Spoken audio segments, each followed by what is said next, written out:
चलते हैं श्रीमद् भागवत महापुराण, जिसमें भगवान के अवतार श्री पृथु जी महाराज अपनी प्रजा को उपदेश किए। कल आपने श्रवण किया, अपनी प्रजा को महाराज पृथु जी ने कहा कि सबसे पहली बात किसी पर दोष दर्शन नहीं करना। वही देखो, हर जगह परमार्थ की जहां सावधानी की वार्ता है, वहां कोई ऋषि बोले या कोई भक्त बोले या भगवान बोले, शास्त्र बोले, एक ही बात है। ध्यान दीजिए, कल की चर्चा में था कि महाराज पृथु ने अपनी प्रजा को कहा, मैं हाथ जोड़कर निवेदन करता हूं, यदि आप बात मानेंगे तो आप हमारे ऊपर बड़ी कृपा करेंगे, बड़ा अनुग्रह करेंगे। पहली बात ये कि आप किसी पर दोष दर्शन ना करें। दूसरी बात, हृदय में निरंतर भगवान का नाम जप करें। तीसरी बात, जो भी कर्तव्य कर्म करते हैं भगवान को समर्पित कर दीजिए, इससे सर्वलोक महेश्वर भगवान प्रसन्न हो जाएंगे, भगवत प्राप्ति आपको हो जाएगी। पृथ्वी तल पर हे मेरे प्रजाजन, वही मेरा प्रिय है जो यज्ञ भोक्ताओं के, अधीश्वरों के भी अधीश्वर सर्वगुरु भगवान श्री हरि का निरंतर भजन करते हैं। ये बहुत बढ़िया बात है। भगवान का निरंतर भजन करते हैं, वे मुझ पर बड़ी कृपा करते हैं। महाराज पृथु ने कहा, वे मुझ पर बड़ी कृपा करते हैं। अहो ममामि वितरन्त्यनुग्रहम् हरिम गुरुम यज्ञ भुजामधीश्वरम स्वधर्म योगेन यजन्ति मामका निरंतरम क्षोणितले दृढ़व्रता। वो मेरे ऊपर बड़ी कृपा करते हैं, जो मेरी प्रजाजन है, जो यज्ञ भोक्ताओं के अधीश्वर भगवान श्री हरि का निरंतर भजन करते हैं। निरंतर भजन कैसे बनता है? तो कह रहे हैं जो सहनशील हैं, जो तपस्या के धनी हैं, जो तत्वज्ञानी हैं, ऐसे वैष्णवों को और ब्रह्म ऋषियों को जो आदर देता है, पूजन करता है और इनको भोग पवाता है, तो उसके भजन की वृद्धि होने लगती है।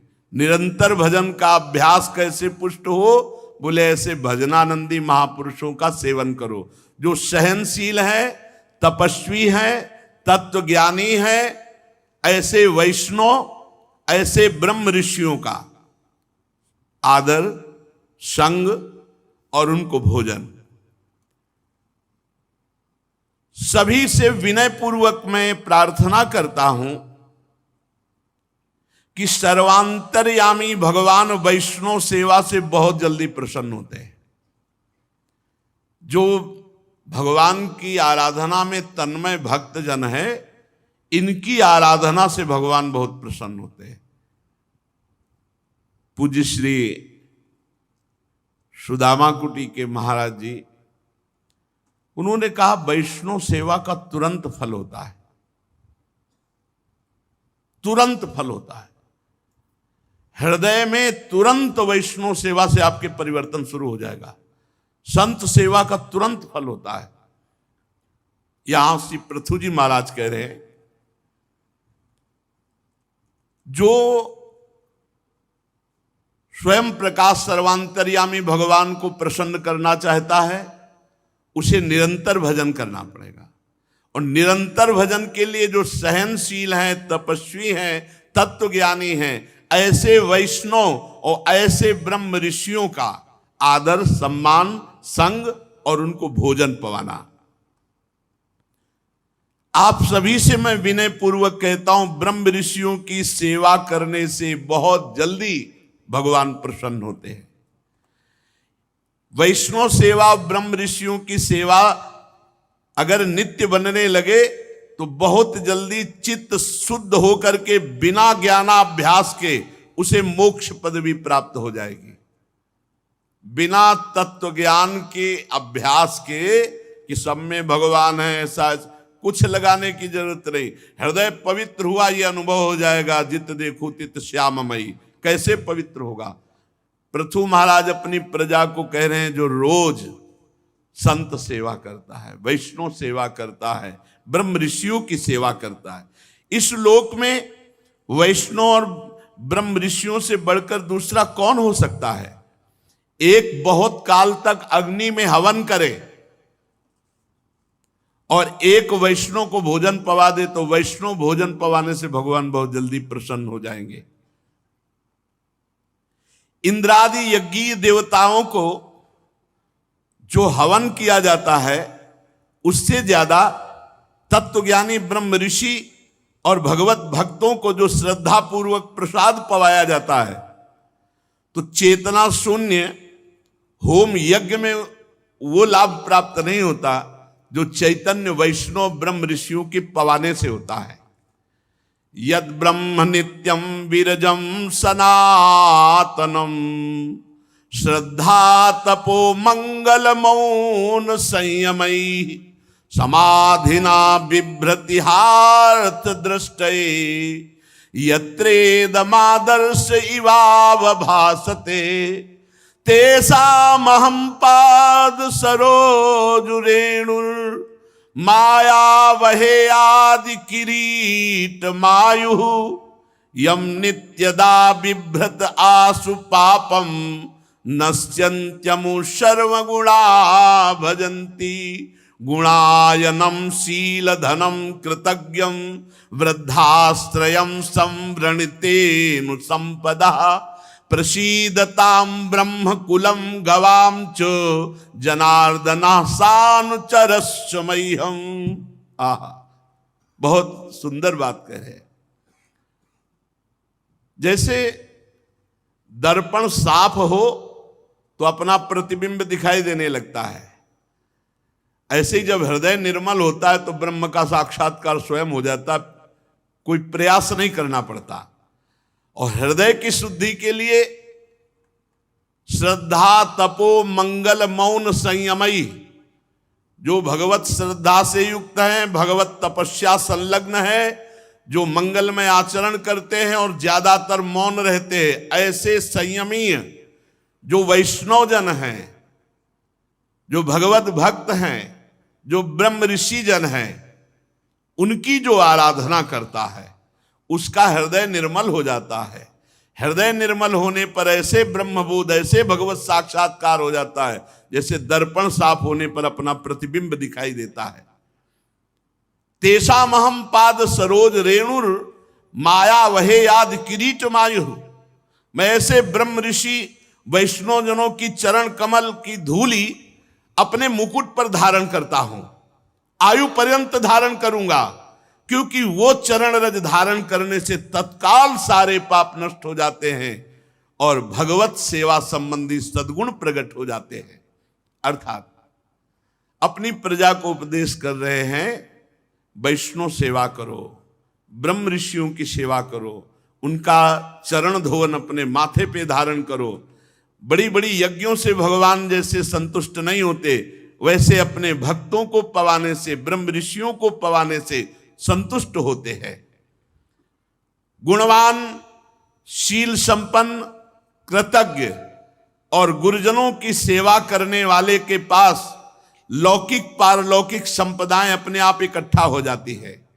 अतः मेरी यही आज्ञा है, प्रार्थना है कि ब्रह्म ऋषियों का, गौवंश का और भगवत भक्तों का आराधन हो तो श्री भगवान अपनी समस्त विभूतियों के साथ प्रसन्न हो जाते हैं।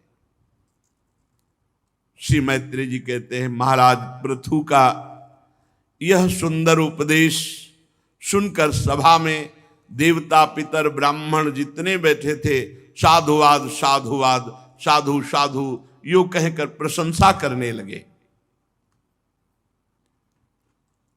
समस्त संत जन भी विराजमान थे। उन्होंने कहा, पुत्र के द्वारा पिता कैसा भी पापी हो पुण्य लोकों की प्राप्ति कर लेता है।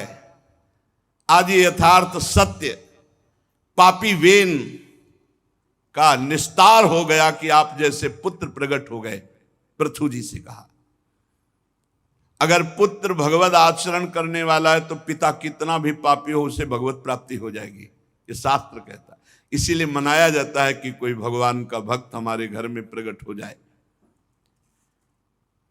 इसका उदाहरण है पापी वेन महाराज पृथु और हिरण्यकश्यप। घोर नरकों की प्राप्ति होती यदि प्रहलाद जैसा भक्त ना होता। प्रहलाद ने हिरण्यकश्यप को पुनः परम पद में। वीरवर पृथु जी, आप तो भगवान श्री हरि की भक्ति में अविचल प्राप्त किए हैं। हम आशीष देते हैं आप बहुत वर्षों तक जीवित रहे और प्रजा का पालन करें, आपका सुयश हो, आप उदार कीर्ति हैं। ब्रह्मण देव भगवान श्री हरि की कथा में रुचि रखते हैं। हमारा बड़ा सौभाग्य है कि आप जैसा हमने राजा पाया और अपनी प्रजा को ऐसा उपदेश देना आपके लिए कोई आश्चर्य की बात नहीं है, क्योंकि आप अपनी प्रजा के ऊपर बहुत प्रेम रखते हैं। करुणामय महापुरुष अपने प्रियजनों को ऐसा ही उपदेश करते हैं। श्री मैत्रेय जी कहते हैं, जिस समय प्रजाजन पराक्रमी पृथ्वीपाल महाराज पृथु की प्रार्थना कर रहे थे, उसी समय एक घटना घटी। आकाश से एक तेज उतरता हुआ दिखाई दिया और उस तेजो पुंज में 4 मुनीश्वर, सनक, सनंदन, सनातन, सनत कुमार। देखो, जब भगवत आराधना होती है तो सब महापुरुष अपने आप दर्शन देने लगने, चाहे जितने बड़े महापुरुष हो। जब भगवान की आराधना हो रही तो वो सब दर्शन देते हैं। भाई जी महाराज को देवर्षि नारद, अंगिराज ऐसे प्रगट में जैसे कल आएंगे, ऐसी व्यवस्था थी कि 11 बजे देवर्षि नारद जी और मुख ऐसे जैसे निमंत्रण दे के बुलाया, ऐसे वो आए थे। आश्चर्य की बात नहीं है, सब महापुरुष हैं, पर आप जब तक भजन की ऊंचाई पर नहीं पहुंचते तब तक उन महापुरुषों को नहीं देख सकते। अभी पृथु जी से ये महात्मा जन कह ही रहे थे कि धन्य है आप जैसा पुत्र जो वेन का उद्धार कर दिया, जैसे प्रहलाद जी ने हिरण्यकश्यप का उद्धार किया। धन्य है क्योंकि आप हरि के चरणारविंद में अबाध भक्ति युक्त हैं। आप चिरंजीवी हों, बहुत वर्षों तक जीवित रहकर प्रजा का पालन करें। इतने में देखा आकाश से एक तेज उतर रहा है। वो तेज 4 मुनीश्वरों का, सनक, सनंदन, सनातन, सनत कुमार। महाराज पृथु देखते ही पहचान गए कि ये तो सिद्धेश्वर सनकादि है। आकाश से उतरकर महाराज पृथु के समीप ही राजा ऐसे जैसे किसी को प्राण मिल जाए, सनकादि की तरफ दौड़ पड़े और उनके चरणों में गिर पड़े, सनक, सनंदन, सनातन, सनत कुमार के चरणों में। फिर अर्घ पाद्य आदि विनयवश गर्दन झुकाए हुए विधिवत पूजा की, चरणोदक उतारा। सनक सनातन का जब सोचो, चरणोदक इन महापुरुषों का चरणोदक पिया, माथे पे अपने संपूर्ण जो अनुचर सबको चरणोदक। मान लो अगर संतों की चरण रज, संतों का चरणोदक पीते हो, छिष्ट पाते हो, भगवत प्राप्ति निश्चित। हम आपसे कई बार इसीलिए कहा, करोड़ों बार होती तो भगवान का जो रोज चरणामृत पीते हैं, प्रभु का चरणामृत पीते हैं, उनको भगवत प्राप्ति में कोई संशय है? अकाल मृत्यु हरणम सर्व व्याधि विनाशनम श्री कृष्ण पादोदकम पीत्वा पुनर्जन्म न विद्यते। कितने कितने बार जो रोज भगवान नाम जप करते हैं, चतुरासी जी का पाठ करते हैं, गोपाल शास्त्र नाम का पाठ करते हैं, भागवत का श्रवण करते हैं, भगवत प्राप्ति स्वाभाविक। बस हम अपनी दुराचार प्रवृत्ति जनित मन बुद्धि को रोक नहीं पा रहे, इसलिए अनुभव नहीं हो रहा है। सनकादि का चरणामृत होता है, ये बहुत अमोघ वस्तु है। जब हमारे पास चरणामृत पहुंचता है ना, तो ऐसे जैसे कोई बहुत बड़ी संपत्ति मिल जाती है, ऐसे लगता है ये संतों का चरणामृत है, ये ब्रजवासियों का चरणामृत, एकदम वो लिखे हुए ऐसे रोज दर्शन करते हैं पात्र में से, ब्रजवासियों का चरणामृत, संत चरणामृत, ऐसे रोज पान और रोज दर्शन, रोज प्रणाम। आप लोग भी करो। अगर इतना भी चरणामृत संतों को मिल जाए तो खूब उसमें सालों जल मिला करके पियो, चरणामृत ही रहता है। और संत बड़े कृपाल हो, चरणामृत मिल जाता है। अपने यहां तो प्रायः करुणा बरसती रहती है, संत भगवान ऐसे चरणा। तो अगर आप लोगों को लगे तो थोड़ा मांग लिया, मांगने से भी मिल जाए तो बहुत बड़ी बात। 2 बूंद ले लिया, उसी में 1 लीटर जल मिला दिया और रोज थोड़ा थोड़ा पान के, बहुत लाभ मिलता है, बहुत लाभ। चरणोदक को अपने सिर पर धारण किया, पान किया और ऐसे बड़ा लाभ। फिर जैसा संत पुरुषों से विनय पूर्वक व्यवहार किया जाता है, ये भगवान शंकर के अग्रज हैं, सनक सनंदन सनातन सनत कुमार। 4 स्वर्ण सिंहासन मंगाए, उन पर बैठाला, मानो मूर्तिमान तेजस्वी अग्नि बैठे हों। हाथ जोड़कर पृथु जी ने कहा, बहुत सुंदर चर्चा हुई है पृथु जी और सनकादि से।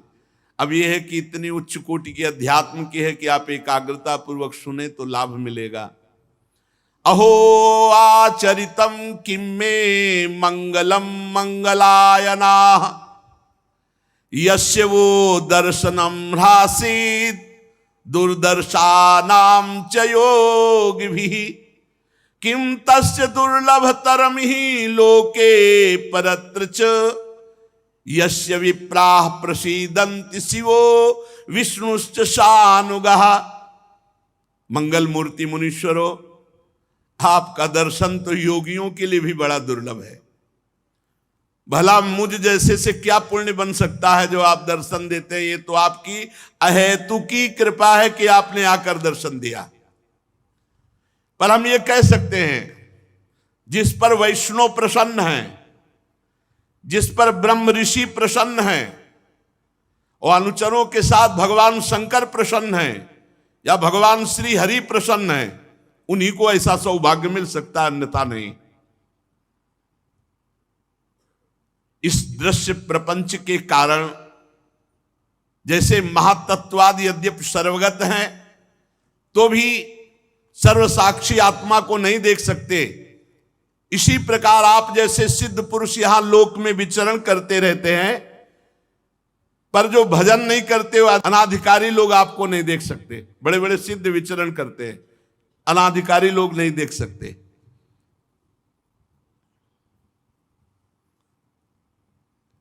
कई बार महापुरुषों के दर्शन होते हैं अव्यक्त रूप से। एक बार बहुत एकांत क्षेत्र, पीछे देखा, एक बड़े अवधूत कोटि के संत खड़े थे और उन्होंने कहा, जीवन में 3 बातें सदैव याद रखना, बिना किसी प्रश्न के, बिना ऐसे। बड़े अवधूत कोटि के महापुरुष एकाग्रता पूर्वक उन 3 बातों को पहली बात, कभी भगवान का विस्मरण मत करना। दूसरी बात, कभी धन अपने नाम मत रखना। तीसरी बात, अपने नाम कभी कोई जमीन मत रखना। महापुरुष जन जब देखते हैं कि इस साधक में भगवत प्राप्ति की लालसा है, तो आगे से आगे आपको पूछने की जरूरत नहीं पड़ेगी। आप जैसे सिद्ध महापुरुष लोक में विचरते रहते हैं, पर जो भजन नहीं करते, अनाधिकारी लोग, वो आपको नहीं देख पाते।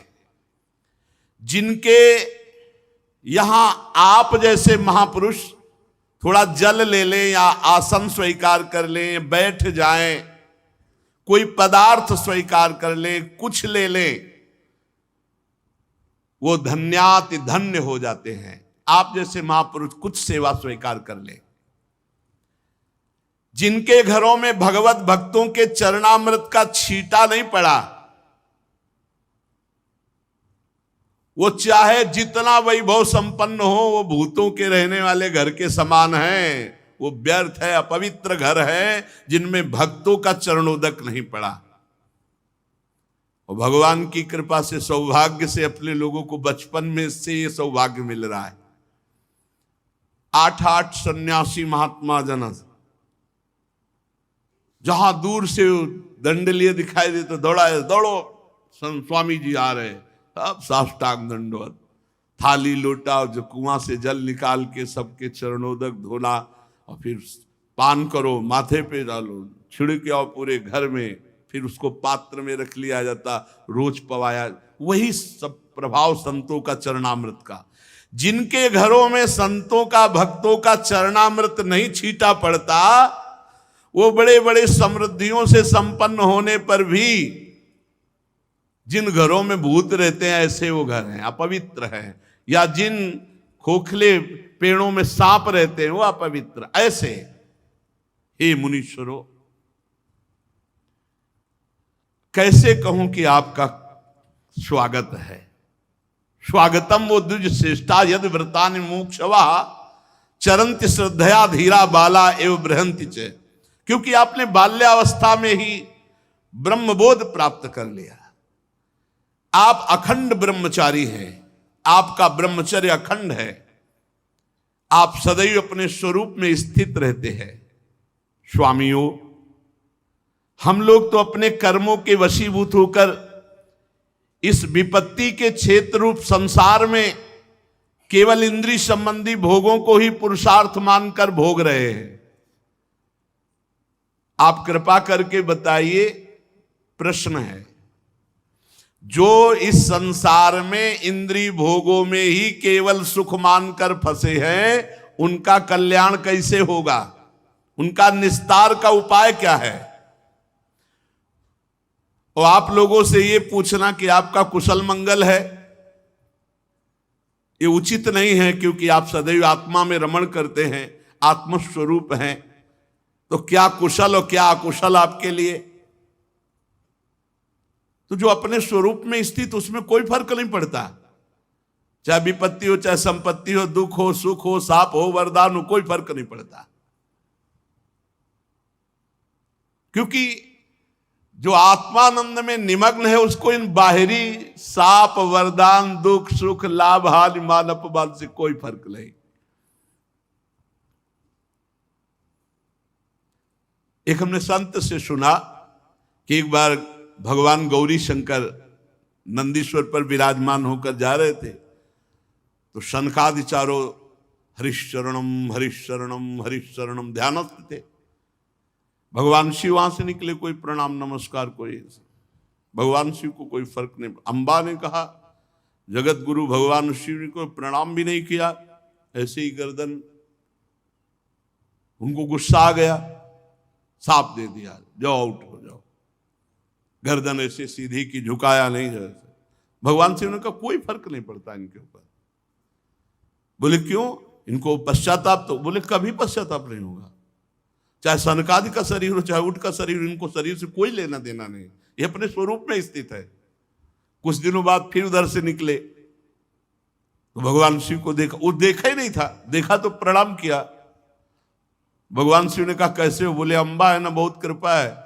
पहले भिक्षादि के लिए तो सोचना भी पड़ता था, अब तो हरे हरे पत्ते खाते हो, हरी शरणम रटते, कोई परेशानी नहीं।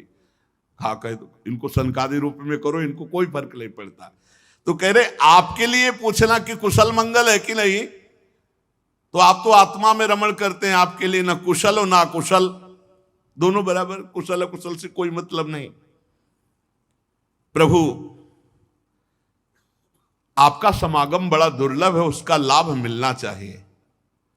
इससे मैं पूछता हूं कि जो भोगों में मनुष्य फंसे हैं, उनका सुगमता पूर्वक कल्याण कैसे होगा? प्रभु, ये आत्मबोध तो बहुत धैर्यवान, बहुत अच्छे ज्ञानी के हृदय में आत्मबोध होता है, पर विषयी पुरुषों पर कृपा करने के लिए आप जैसे महापुरुष भ्रमण करते रहते हैं, आप ये बताइए कि विषयी पुरुष का कल्याण कैसे होगा जो भोगों में सुख मानता है। राजा पृथु के ये युक्ति युक्त गंभीर परमित मधुर वचन सुनकर श्री सनत कुमार जी बड़े प्रसन्न हुए और मुस्कुराते हुए बोले। सनत कुमार जी ने कहा, महाराज, आपने सब कुछ जानते हुए भी समस्त प्राणियों के कल्याण की दृष्टि से बड़ी अच्छी बात पूछी। साधु भक्त पुरुषों की बुद्धि ऐसी हुआ करती कि वो ऐसी चर्चा करते जिससे जगत का कल्याण हो। संत पुरुषों का समागम श्रोता और वक्ता दोनों को अभिमत है, क्योंकि उनके प्रश्नोत्तर सभी का कल्याण करते हैं। अब उत्तर शुरू। राजन, श्री मधुसूदन भगवान के चरण कमलों के गुणानुवाद में अविचल प्रीति, जो बहुत कठिन है, इससे सारी वासनाएं नष्ट हो जाती है। क्या पहला उपाय बताया? भगवान की लीला कथा श्रवण। इससे बहुत जल्दी हृदय निर्मल हो जाता है। खूब लीला कथा सुनो, जहां चर्चा भगवान की। प्रपंच मत करो, 4 साधक बैठो, कोई न कोई प्रभु की चर्चा करो, कोई न कोई सिद्धांत की चर्चा करो। और भगवान भी आदेश करते, मत चित्ता मदगत प्राणा बोधयंता परस्परम। कह रहे हैं वासना रूप मल को सर्वथा नष्ट कर देती है। अस्तिव राजन भवतो मधुद्विषः पादारविंदस्य गुणानुवादने रतिर्दुरापा विधुनोति नैष्ठिकी कामं कषायम मलमंतरात्मनः। जो भगवान श्री मधुसूदन की कथा सुनता रहता है, गुणानुवाद करता रहता है, उसका वासना रूप मल सर्वथा के लिए नष्ट हो जाता है। ये वासना किसी और उपाय से नहीं नष्ट होती, केवल भगवत चर्चा से। जैसे मोह को महिषासुर बताया गोस्वामी जी ने, और कथा को दुर्गा आद्याशक्ति बताया कि जैसे महिषासुर को कोई देवता या नहीं मार सकता था उस समय बलवान, तो सब दैवी शक्ति का स्वरूप दुर्गा भगवती ने महिषासुर को मारा। ऐसे ही जो मोह है, अज्ञान है, वासना है, ये महामोह महिषेश विशाला और राम कथा कालिका कराला। माता जी ने वो रूप धारण करके मार डाला महिषासुर को। ऐसे ही भगवान की चर्चा हमारी वासना को, मोह को ये नष्ट कर देती है। यहां सनकादि जी ने पहला उपाय बताया, खूब भगवत चर्चा सुननी चाहिए, नशा होना चाहिए। और ये साधक का नहीं, ये सिद्धों का भी है। भगवान शंकर को क्या जानना है?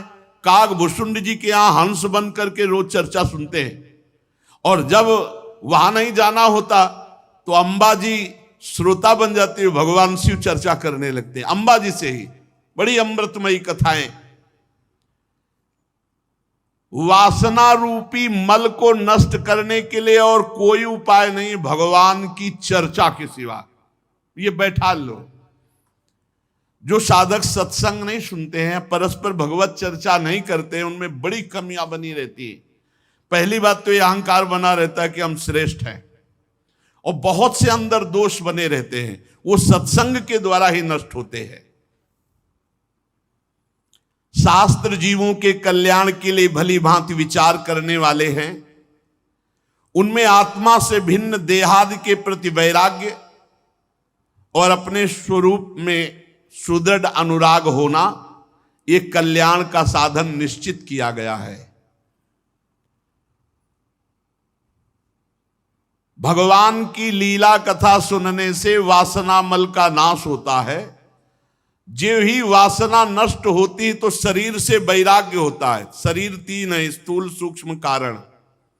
तीनों शरीर से जहां वैराग्य हुआ तहां आत्मस्वरूप में दृढ़ रति होती है, और आत्मस्वरूप में आत्मरति हो जाना ही जीवन का परम लक्ष्य है, परम कल्याण है। आत्मा हमारे प्रभु हैं, आत्मा हमारे आराध्य देव हैं। ये बात एक शब्द में कह गए।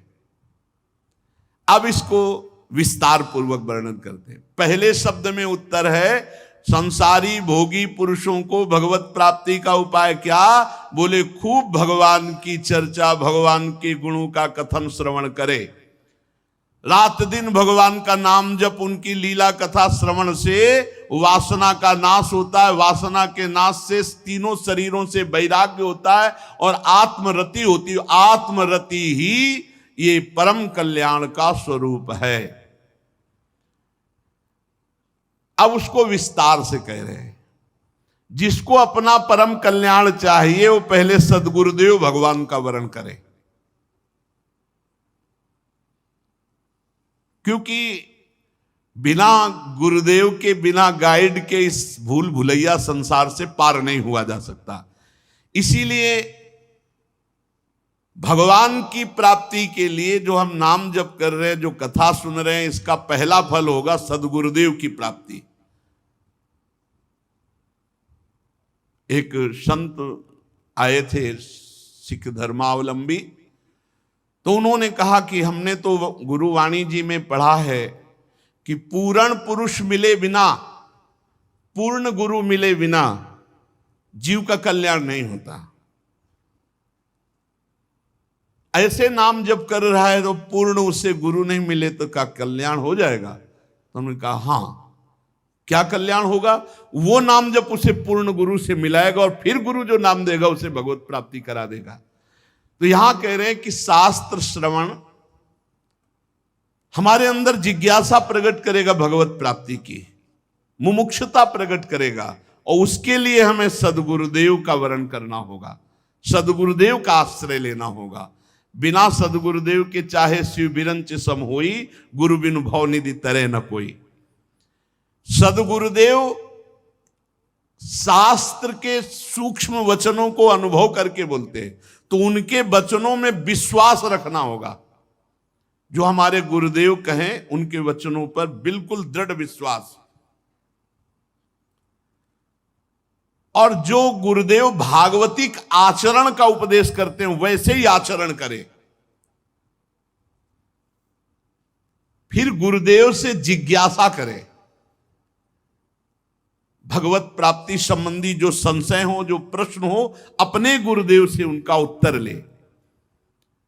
गुरुदेव के द्वारा जो निष्ठा जागृत होती, कई तरह की निष्ठा होती, धाम निष्ठा, नाम निष्ठा, गुरु निष्ठा, सेवा निष्ठा, योग निष्ठा, ज्ञान निष्ठा, भक्ति निष्ठा, बड़ी निष्ठाएं होती। तो गुरु के द्वारा प्राप्त निष्ठा युक्त हो, और निष्ठा से योग योगेश्वर भगवान की उपासना में।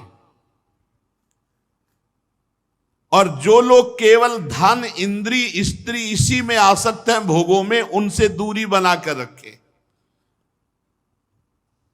इनसे गोष्ठी न करे, इनसे मिले न, बहुत जहरीला स्वभाव होता है।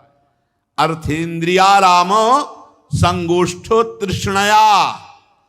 अगर ऐसे इंद्रियारामी पुरुषों से मिलोगे तो भोगों की तृष्णा तुम्हें परेशान कर देगी।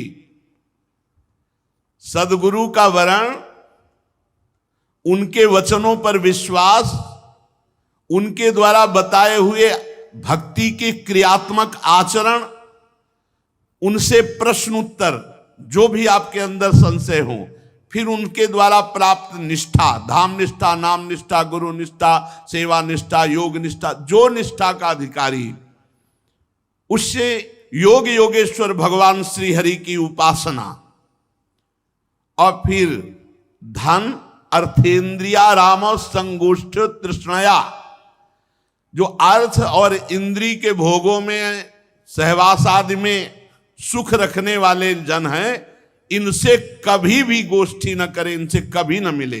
यदि भगवत प्राप्ति करना है तो दूरी बना के रखना होगा, शास्त्र कह रहा है। क्योंकि इनकी गोष्ठी में प्रेम रखने से तृष्णा बढ़ती, भोगे हुए भोगों को भोगने का जो लालसा, वो तृष्णा। अपनी इंद्रियों को जो प्रिय पदार्थ लगे, भगवत प्राप्ति करना है तो उनको ना भोगे या कम मात्रा में। जैसे खान पान की पदार्थ सामग्री जो बहुत प्रिय है, ये सनकादि बोल रहे हैं, जो बहुत प्रिय उसे तो पाए ही नहीं। ये बहुत अच्छा, उसे हटा दे, नहीं पाना, नहीं लेना, कम मात्रा में ले लो। और भगवत नामामृत का पान करना, हर समय नाम जप करना। एकांत सेवन में प्रेम रखना, एकांतिक भाव होना चाहिए। कुछ समय ऐसा होना चाहिए अपनी कुटिया में एकांत, शांत, भगवत चिंतन परायण। जब नाम और ऐसे आचरण करोगे तो फिर अपने आप एक लगन लग जाती है, नींद नहीं आती। भजन की जो प्रियता वो नींद नहीं आने देती। जब सब सो रहे होते हैं तो वो जग कर भजन करता है, अधिक से अधिक नाम जप, अधिक से अधिक मंत्र जप इकट्ठा करता है। नाम जप, मंत्र जप, उसी लग। अब ऐसा लग रहा है कि मन नहीं लग रहा मंत्र में, नाम जप शुरू हो गया। धीरे धीरे दरवाजा बंद है, अपने रात्रि में जोई जोई प्यारो करे सोई मोहे भावे, 50 पद 60 पद। अब थक गया, पद से थक गया, अब मंत्र में लग, फुर्सत ही नहीं है। एकांतिक प्रेम, नाम जप में, भगवत चिंतन में एकांतिक प्रेम। जैसे कोई कंजूस आदमी बार बार रुपया गिनता है तो उसको बड़ा सुख मिलता है, वो रुपया देख के जीता है। जो लोभी होता है, धनी कंजूस, वो बार बार गड्डी देख करके जीता है, छू के जीता है, फिर गिन के देखता है, गणना में सुख में। ऐसे ही बार बार नाम जप, बार बार भगवत चिंतन। कल इतना जप हुआ था, आज इतना जप हुआ, रात्रि में चुरा के जप कर रहा है, कोई जान ना पावे। और बड़ा अच्छा लगता है जब सब सो रहे होते हैं, शांत समय, केवल मंत्र की ध्वनि और या घड़ी की वो टिक टिक, दो ही सुनाई देते हैं। वो घड़ी लगी होती है ना, तो अब उसकी वो टिक टिक और मंत्र, बस दो ही आवाजें होती है। एकांत सेवन में, और किसी भी जीव को किसी भी तरह से कष्ट ना देने का नियम। सदैव भगवत प्राप्ति के लिए अनुसंधान करते रहना। श्री हरि के चरित्रों का चिंतन करना, कभी भूलकर किसी की निंदा न करना, अपने योग क्षेम के लिए प्रयास न करना। गृहस्थी है तो प्रयास करो, फल की आकांक्षा न करो, और विरक्त है तो प्रयास भी न करना। योगक्षेम अपने आप, अपने आप सच्ची मानिए, अपने आप योगक्षेमम वहाम्यहम्। और गृहस्थी है तो कर्तव्य करो, फल की आकांक्षा मत करो, बहुत जल्दी सिद्धावस्था प्राप्त होती है। योगक्षेम के लिए प्रयत्न ना करना, ये सनकादि जन बोल रहे हैं। किसी की निंदा ना करना, और गर्मी सर्दी को सहन करना सीखना। इससे भी बहुत भजन में रुचि बढ़ती है। जीवन में कभी, ये तो यही वृंदावन में है, नहीं तो गंगा किनारे कहाँ ये पंखा हो, ये सब रेती में पंखा हो, ये सब कुछ नहीं। पूरे जीवन मंत्रमय वृत्ति, अवधूत स्थिति, द्वंद्वों को सहन करना, मान अपमान निंदा स्तुति, इनको सहन करना, इससे भगवत प्राप्ति होती है। और भक्त जनों को सुख देना। भगवान के जो प्रेमी भक्त जन है, वचन से, आचरण से, पदार्थ से, सेवा से उनको सुख पहुंचाना। और प्रत्येक मनुष्य को भगवत भाव से देखना, इससे आत्मस्वरूप परब्रह्म परमात्मा भगवान में प्रीति हो जाती, प्रेम हो जाता है। परब्रह्म में प्रीति, सद्गुरु में दृढ़ अनुराग, वासना शून्य हृदय, अहंकार लिंग शरीर का नाश, परमात्मा स्वरूप में स्थिति। सनकादि कह रहे। परब्रह्म में जो परमात्मा भगवान श्रीहरि, उनमें सुदृढ़ प्रीति, सदगुरुदेव के प्रति पूर्ण आत्मसमर्पण, वासना शून्य हृदय, ये क्रम है। और अहंकार लिंग शरीर का भस्म हो जाना, स्वरूप में स्थित हो जाना, निहाल हो गया। जब स्वरूप में स्थित हो जाता है तो कर्तृत्व और भोक्तृत्व भाव गुणों के द्वारा जो था वो मुक्त हो गया। यही है मोक्ष पदवी, यही है जीते जी जीवन मुक्त अवस्था। अब उस जीवात्मा और परमात्मा का भेद नहीं रह गया, वो परमात्मा स्वरूप हो गया, जीवन मुक्त, जीते जी जीवन मुक्त। जब तक अंतःकरण उपाधि रहती तभी तक जीवात्मा कहा जाता है। जब अंतःकरण उपाधि लय हो गई तो जीवात्मा नहीं रहता, वो स्वयं परमात्मा, ब्रह्मविद ब्रह्मयु भवति।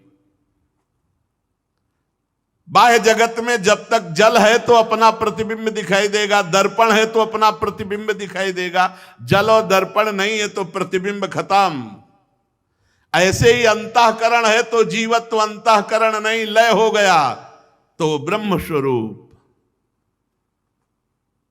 जो लोग विषय चिंतन में लगे रहते हैं,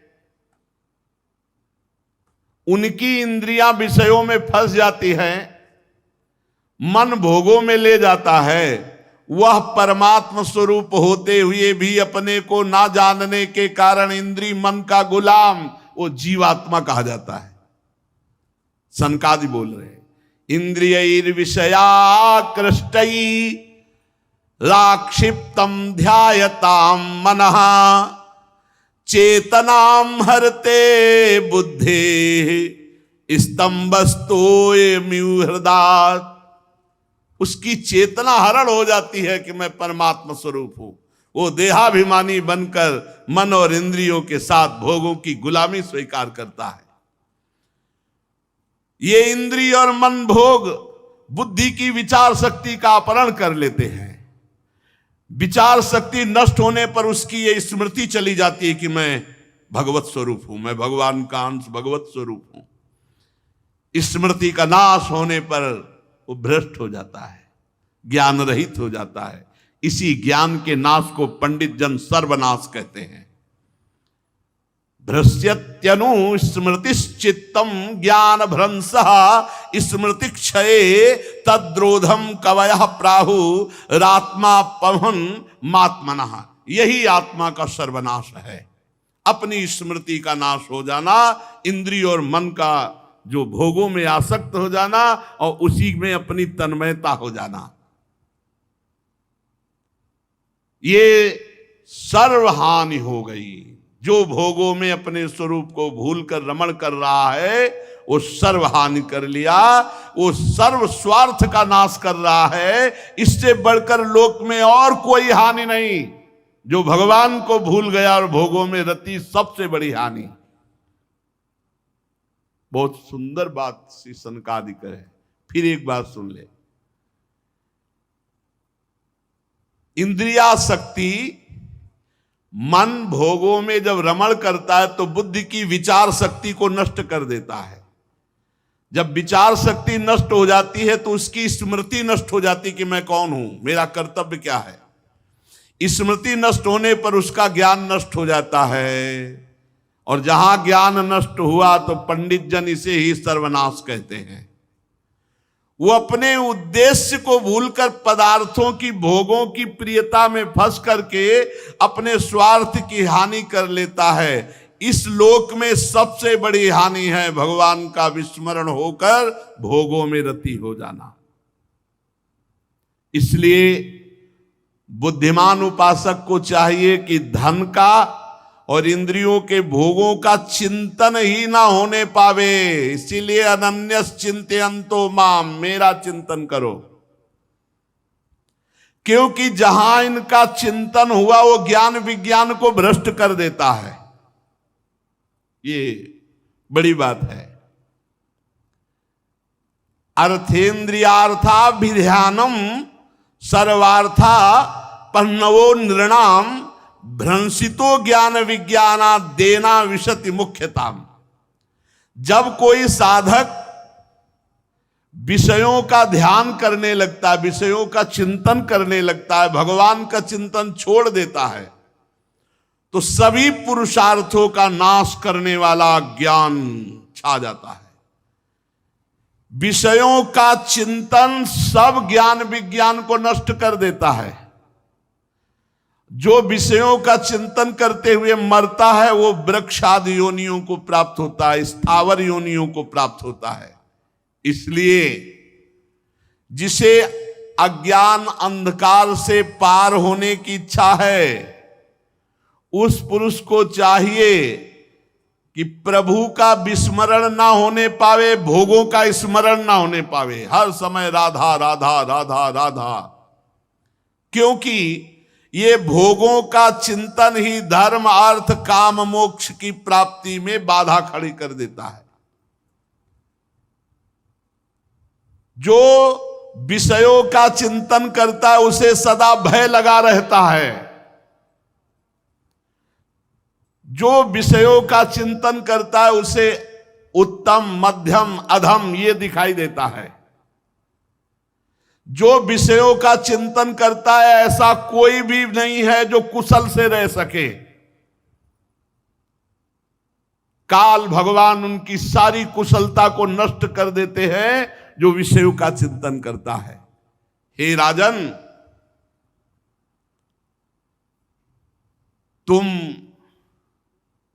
वही हो ऐसा चिंतन करो, क्योंकि शुद्ध ब्रह्मबोध संपन्न महापुरुष है। देह नहीं, इंद्री नहीं, तुम प्राण नहीं, तुम बुद्धि नहीं, तुम अहंकार से आवृत अंतःकरण नहीं, तुम वही हो, मैं ही मैं हूं, ऐसा चिंतन करो। ये शुद्ध ज्ञान का स्वरूप है।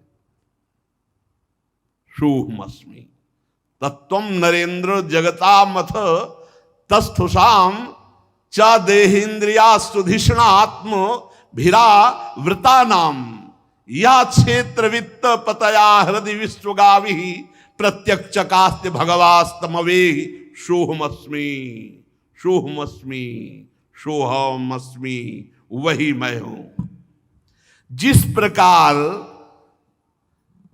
माला का ज्ञान हो जाने पर, जैसे माला पड़ा हो टेढ़ा तो दिखाई देगा, सर्प बुद्धि नहीं रहती, वैसे ही स्वरूप का ज्ञान हो जाने पर ये जगत बुद्धि खत्म हो जाती है, नानात्व तो खत्म हो जाता है। बड़े बड़े संत महात्मा जिनके चरण कमलों की अंगुली दल की छिटकती हुई छटा का स्मरण करके इस अज्ञान रूपी हृदय ग्रंथि का भेदन करके छिन्न भिन्न कर डालते हैं। बड़े बड़े सन्यासी जन जिनको रिझाने के लिए आराधना करते हैं, उन भगवान वासुदेव का भजन करो। दो मार्ग तत्काल बता रहे। एक बता रहे तुम देह नहीं हो, इंद्री नहीं हो, प्राण नहीं हो, बुद्धि नहीं हो, अहंकार से आवृत अंतःकरण नहीं हो, तुम वही हो, मैं ही मैं हूं। और दूसरा कह रहे, क्योंकि हर साधक संत महात्मा जिनके चरण कमलों के अंगुली दल की छिटकती हुई छटा का स्मरण करके अहंकार रूपी हृदय ग्रंथि का छिन्न भिन्न भेदन कर डालते हैं, उन भगवान श्री कृष्ण का तुम भजन करो। जो लोग मन और इंद्री रूपी मगरों से भरे हुए संसार सागर को योग आदि के द्वारा पार करना चाहते तो पार करना बहुत कठिन है, लेकिन जो कर्णधार रूपी श्री हरि का आश्रय लेकर उनकी आराधना रूपी नौका पर बैठ जाते हैं, वो इस भव समुद्र को सहज में पार कर जाते हैं। ये बढ़िया मार्ग, भगवान का आश्रय लेकर भगवान का नाम जप करते हुए संसार समुद्र से पार हो जाते सहज में। ब्रह्मा जी के पुत्र आत्मज्ञानी सनत कुमार जी ने इस प्रकार महाराज पृथु को उपदेश किया। राजा पृथु ने कहा, भगवान दीन दयाल भगवान हरि ने तो पहले ही हम पर कृपा की और पूर्णता आज हुई, आपके संयोग से। आप पधारे, हम पूर्ण हो गए। आज हरि ने कृपा की और पूर्णता आज हुई।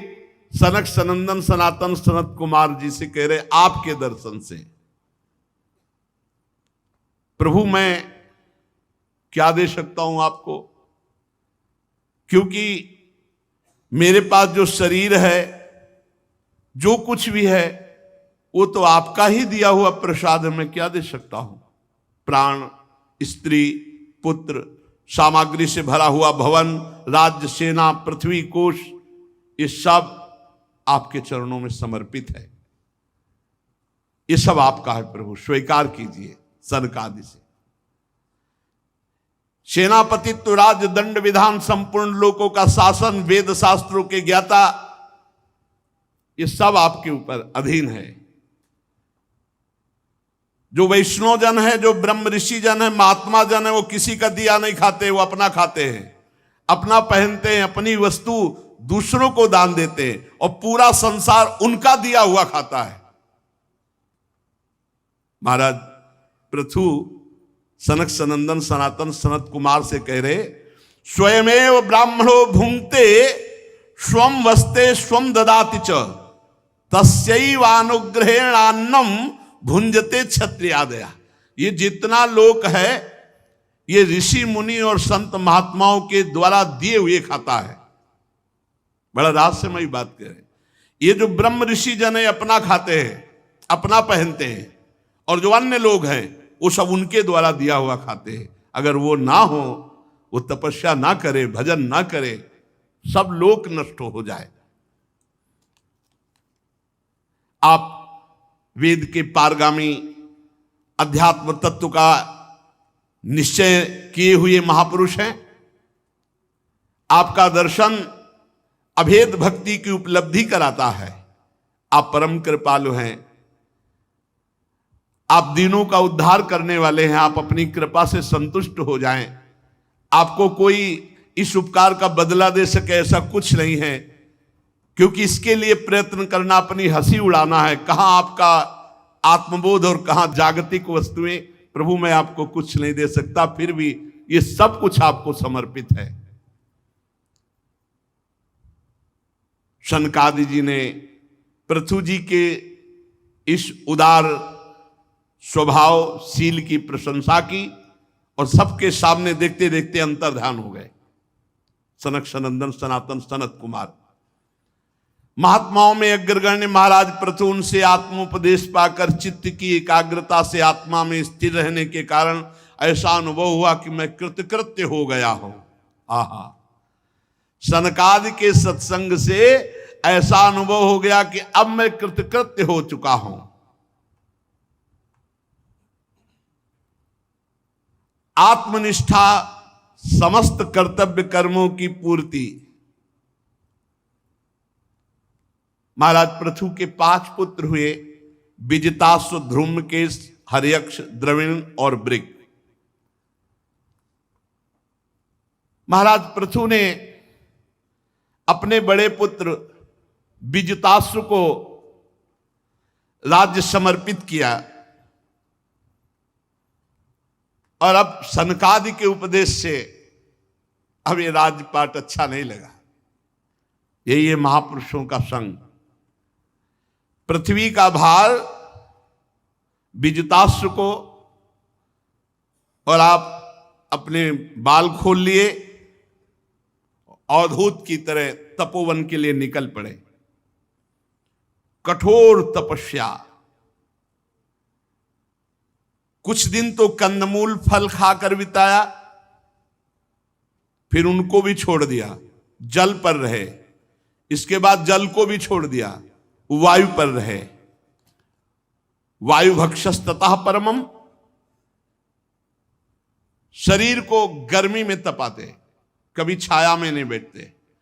वर्षा होती तो खुले मैदान में वर्षा सहते, और सर्दी के दिनों में गले तक जल में खड़े होकर मंत्र जाप करते और मिट्टी में ही शयन करते।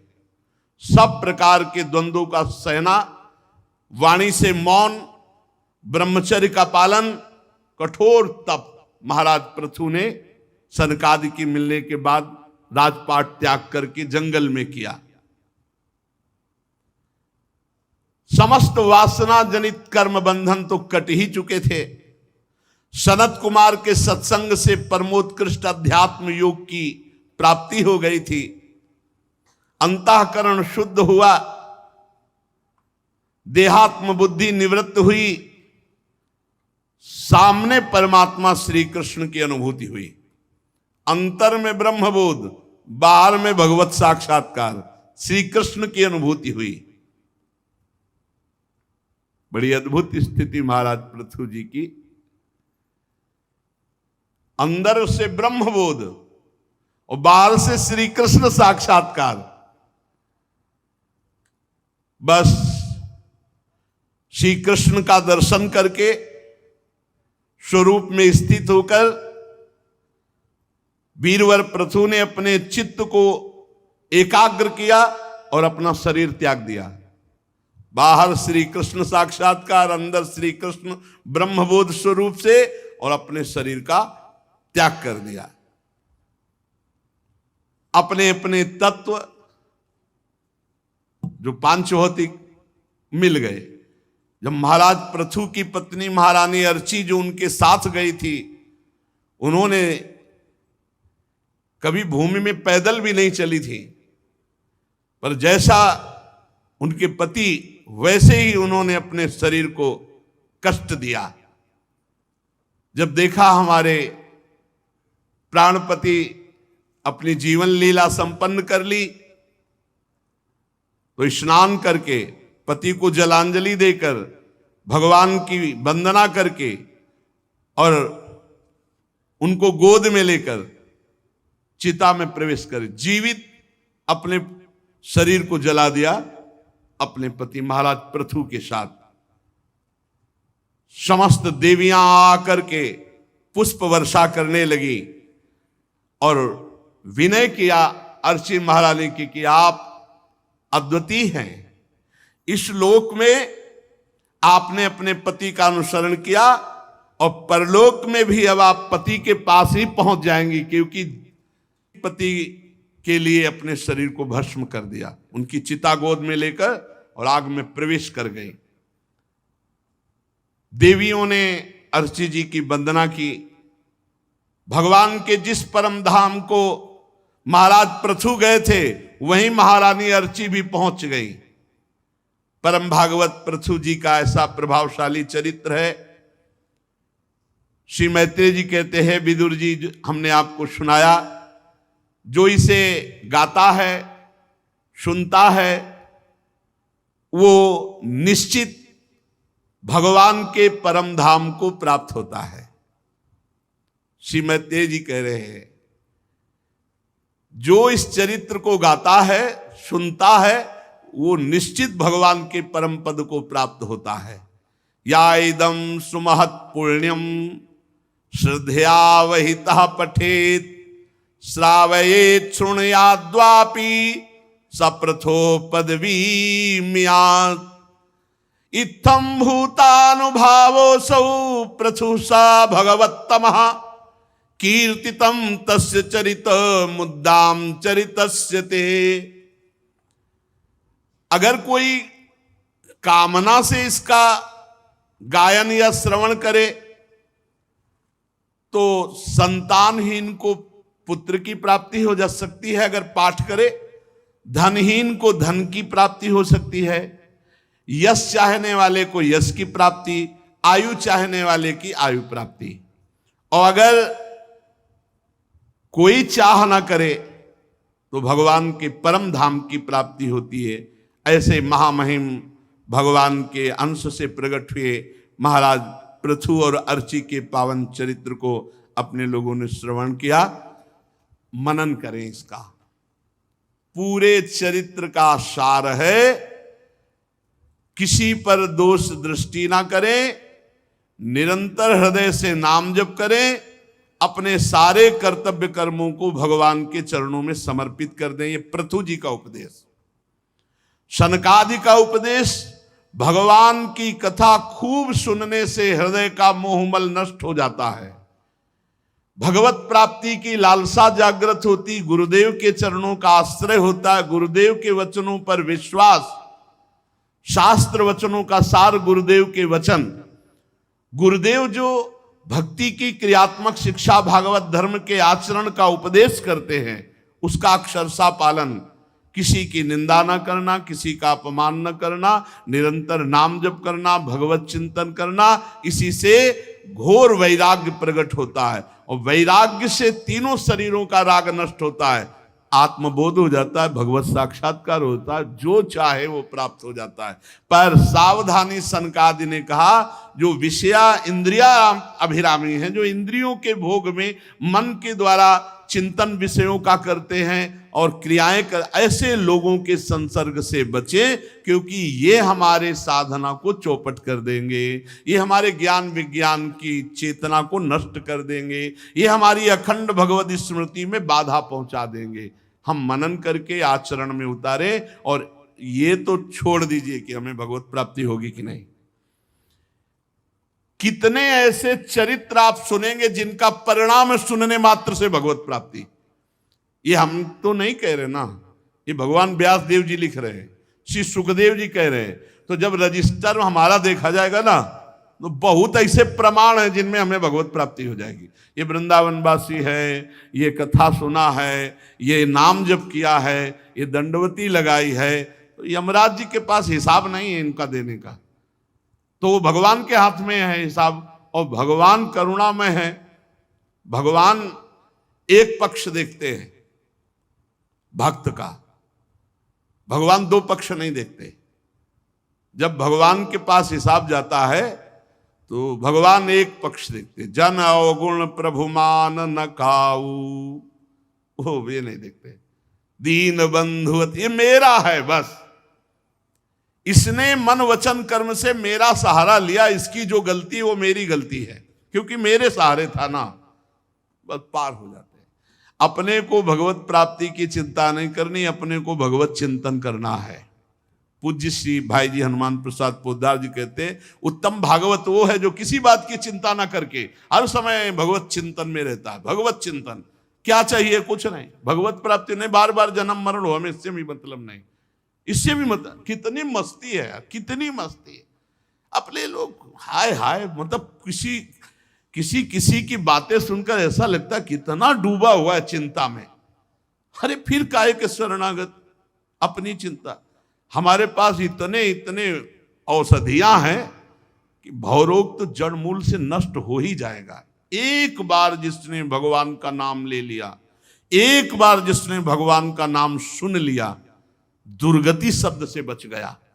एक बार जिन नाम ली हित सु होए, एक नाम त्रैलोक हितारे। हम ऐसे भगवान के दास हैं। तो बोले निरंतर के लिए क्यों कहते हैं? अरे इतना कीमती, हम एक बार जिसकी महिमा है ऐसी, तो हम बार बार जप करके उनका साक्षात्कार इसी जन्म में करेंगे। अंतिम परिणाम की फाइनल की नहीं, वहां हमको रजिस्टर ही गायब करवा देना है।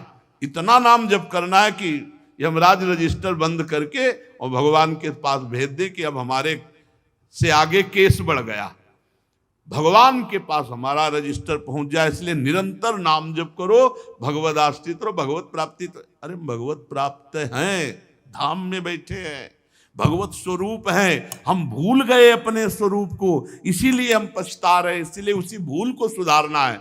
नाम जप, जहां तक हो सके विषयी पुरुषों से बचो, हर समय भगवान के चिंतन में जैसे हमारी वृत्ति बढ़े वही संग करो, वही शास्त्र पढ़ो, वही आचरण करो, बढ़िया आनंद है।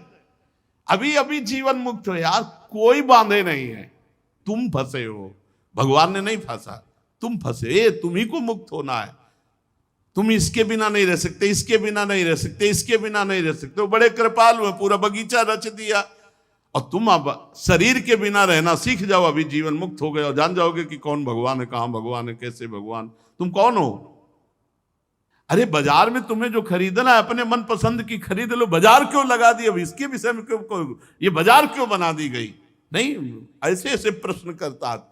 किसी माया ने हमको नहीं फांसा, हम अपनी इच्छा रूपी माया में फंस गए। हम अपने शरीर रूपी माया में फंस गए। हमको अपने शरीर और इच्छाओं का राग का त्याग करना है। जिसकी इच्छा का नाश हो गया वो जीवन मुक्त अभी है, भगवत स्वरूप अभी। इच्छा मिटा दो बस, महात्मा हो आप। न कोई सद इच्छा न कोई असद इच्छा, अभी जीवन मुक्त मस्त, अभी मस्त। तुम्हारी मस्ती को नष्ट करने वाली इच्छा है, शब्द पकड़ लो। इच्छा मिटा दो, महात्मा हो आप, अभी ब्रह्म हो आप। इच्छा मिटा दो, ब्रह्म भूता प्रसन्नात्मा न सोचत न कांक्षत। मिटाओ इच्छा, अपनी इच्छा को श्री जी की इच्छा में दे दो, अभी सब हो गया। पता ही नहीं चलेगा दुख किसे कहते, सुख किसे कहते, लाभ किसे कहते, हानि पता ही नहीं चलेगा। ऐसी स्थिति रहेगी। पर अब इच्छा करके फंसे हो तो अब इच्छा करके मुक्त हो। भगवत प्राप्ति की इच्छा करो और अनिच्छाओं को मिटा दो, फिर इस इच्छा को भी छोड़ दो भगवान के ऊपर और मस्त चिंतन करो। बहुत बढ़िया आनंदमय जीवन है। एक हाय हाय जो स्वभाव पड़ गया है दरिद्रता का, रोने का, अरे प्रभु के लिए रोने का नहीं, अनुकूलता के लिए रोने का, यही परेशानी। जीवन मुक्त हो, अभी आपको किसी ने नहीं पकड़ रखा, आप जीवन मुक्त हो। इच्छा ने आपको पकड़ रखा हो तो हमें बताओ, आपने इच्छा पकड़ रखी। कौन सी वस्तु आपको पकड़े? इच्छा। आपने इच्छा की है, उसी के कारण आप फंस गए। इच्छा छोड़ दो, जीवन मुक्त हो गए। कैसे इच्छा छूटे? अब भगवत प्राप्ति की इच्छा करके साधन करो, सब इच्छाओं को मिटा दो, खत्म। कुछ नहीं, अब भी आप निर्विकार हैं, अब भी आप निष्पाप हैं, अब भी आप परमात्मा स्वरूप हैं। पर यह अनुभव कैसे हो? क्योंकि इच्छाओं का जाल बिछा हुआ है। इच्छाओं को नष्ट कर दो, बस महात्मा हो गए। परमात्मा और जीवात्मा इतना अंतर है, वो इच्छा रहित है और ये इच्छा सहित है। इच्छा रहित हो जाए तो दो है ही नहीं। जैसे दर्पण हटा दो, जल अगर नहीं है तो आपको अपना प्रतिबिंब नहीं दिखाई देगा, दर्पण नहीं तो प्रतिबिंब नहीं दिखाई देगा। इच्छा नहीं है तो जीवात्मा नहीं है, वही है वही। और अगर इच्छा है तो फिर जीवात्मा, फिर तो न जाने कितनी योनियों में जाना पड़ेगा। इसलिए भाई, इच्छा मिटाने के लिए खूब नाम जप करो। नाम जप इच्छा रहित कर देगा। जितना नाम जप करोगे उतना ही परमानंद बढ़ेगा। श्री राधा वल्लभ लाल की।